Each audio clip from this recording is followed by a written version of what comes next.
Hello everyone, welcome back to my channel. ఎప్పుడు డ్రెస్సెసే కాకుండా నేను హెయిర్‌కి రెగ్యులర్‌గా యూజ్ చేసే ఒక టిప్ అయితే షేర్ చేసుకుందాం అనుకుంటున్నాను. ఇది యూజ్ చేస్తే హెయిర్ లాంగ్ అవుతదని నేను చెప్పలేను గానీ, సిల్కీగా, స్మూత్‌గా అయితే అవుతుంది. దానికోసం 2-3 స్పూన్స్ ఆఫ్ ఫ్లాక్స్ సీడ్స్ తీసుకోవాలి.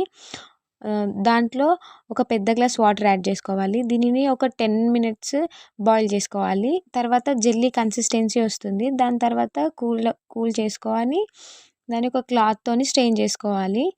దీనిని డ్రై హెయిర్ పైన పార్టిషన్స్ లాగా తీసుకొని ఈవెన్‌గా అప్లై చేసుకొని లైట్‌గా మసాజ్ చేసుకోవాలి.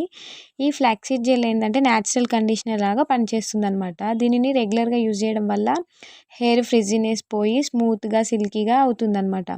అప్లై చేసుకొని 1 అవర్ తర్వాత నార్మల్ వాటర్‌తో హెయిర్ వాష్ చేసుకోవాలి. రిజల్ట్ అయితే మంచిగొస్తదనమాట. షాంపూతో హెయిర్ వాష్ చేసినాక కూడా కెమికల్ కండిషనర్స్ అయితే యూజ్ చేస్తాం కదా! వాటి ప్లేస్‌లో మనం ఈ ఫ్లాక్సీడ్ జెల్‌ని కండిషనర్ లాగా కూడా యూజ్ చేసుకోవచ్చు. అయితే అది ఎట్లా యూజ్ చేయాలనేది నేను నెక్స్ట్ వీడియోలో పోస్ట్ చేస్తా. ఇంతకీ ఈ టిప్ నచ్చిందా? నచ్చితే please do subscribe to my channel and thanks for watching.